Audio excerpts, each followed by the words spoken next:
जों थै होगोन जिउ गारगोन गुलि गावजागोन थेवबो जों हाखौ हगारा फार्स्ट बिखायाव मोनगोन मंगलनि सिलाय गुलि हाबनाय गाव हाखौ जों हगारा बे हाया जोंनिखा आदानि कम्पानि बे हाखौ जों हगारा थै होगोन जिउ गारगोन थेवबो हगारा प्रमद सार नोंथाङाबो बाहाय साइलेन्ट जानानै थादो नागारनानै थादो हायोबा नोंथाङा सिएमखौनो रिजाइन खालामदो खोथा जोब्बाय बेयावनो पुलिस प्रशासन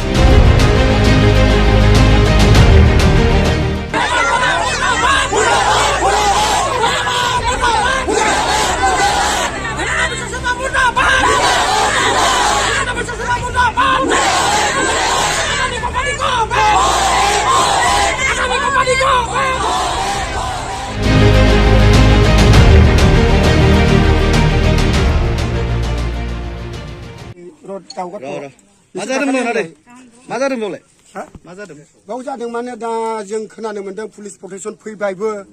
जों बहुत गोबावनिफ्राय उन्दुनायबो गैया जानायबो गैया जों दा लामा बेंथा फैदों आरो दा बेयाव खुन्थिया गायनोबो नागिरदों मा हिसाबै खुन्थिया गायनो नागिरदों जों आबै आबौनिफ्रायनो जों बेयावनो थांनानै दङ आबै आबौमोन जोंनो दखल खालामनाय हा बियो राजा आमोलनिफ्रायनो बे जायगानिफ्रायनो दा दाखालि बे प्रमद बर' साराबो लेंहरदोंमोन 2 तारिखआव जों थांदों रायलायहैदों प्रमद सारजों प्रमद सारनि खुगायावथ' खोमायाव जों सोनानै फैबाय रायलायनायनि गेजेरजों जों बुंबाय जोंनियाव बे पावार प्लान्टआ जानो मोना होननानै बा जों होहोआ होननानै बिरि क्लियार होननानै बुंनानै फैखाबाय आरो मानो बेबायदि प्रटेक्शन फाथायहरबावगो बियो मा अटंकर बर' भाषाखौ बर' फिसाफोरखौ जाजोबनो नागिरखो बेलाय मा जेरावबो थां बर'नि हाखौ सिख'लायनाय जोंनि फर्मद जरायाव जों खुनु दिन खोनायाखैमोन प्रमद सार जे जों जे बिदि जागोन नोंथाङा जोंखौ बोरै थैसबख'नाय बायदि सबख'खो दाखालि आंनो सिगाङाव आंनो बुंनानै फैदों जे बे पावार प्लान्टखौ नोंथाङा अफायबा दोरोदनानै लांदो होननानै दिनैहाय आरो मानो पुलिस प्रटेक्शन फैबावखो क'क्राझाराव आंनो थांनानै रायलायहैदों नोंथांजों आरो मा बुंबावनांगौ जों होनो हाया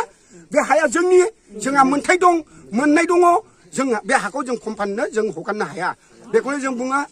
प्रमद सार नोंथाङाबो बाहाय साइलेन्ट जानानै थादो नागारनानै थादो हायोबा नोंथाङा सिएमखौनो रिजाइन खालामदो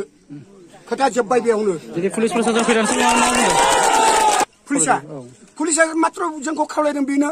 जे खुन्थिया गायगोन जोङो जेरैबाबो गायलांगोन जोङो बेखौ खावलायबाय थादों जोंखौ थनहरदों गोजौ लेभेलनिफ्राय सोर थनहरदों प्रमद सार थनहरदों बिसोर आसाम चिफ मिनिस्टारालाय बेयावलाय बोरै हा दं होनना मिथिनो प्रमदासो मिथिगोन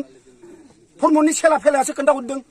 जों थै होगोन जिउ गारगोन गुलि गावजागोन थेवबो जों हाखौ हगारा फार्स्ट बिखायाव मोनगोन मंगलनि सिलाय गुलि हाबनाय गाव फाग्लिजरा पार्ट 1 पार्ट 2 এই অঞ্চলৰ আমাৰ জমিটো আদানী কোম্পানীয়ে মানে এইটো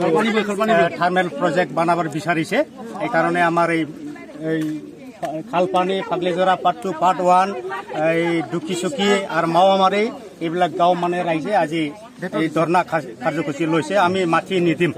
যেহেতু ইমান দিনে আপোনালোকে আন্দোলন কৰি আহিছে পাগলিজৰাত বিভিন্ন মিটিং হৈছে বিভিন্ন দল সংগঠনে আপোনাৰ তাতে প্ৰতিবাদ সাব্যস্ত কৰিছে কিন্তু আজিলৈকে এই ক্ষেত্ৰত কোনো বিটিআৰ চৰকাৰ হওক বা অসম চৰকাৰ হওক কোনো ধৰণৰ কোনো গুৰুত্ব আৰোপ কৰা নাই কি কৰা নাই অহা নাই আচলতে এইটোৱে দুখ লোক অহা নাই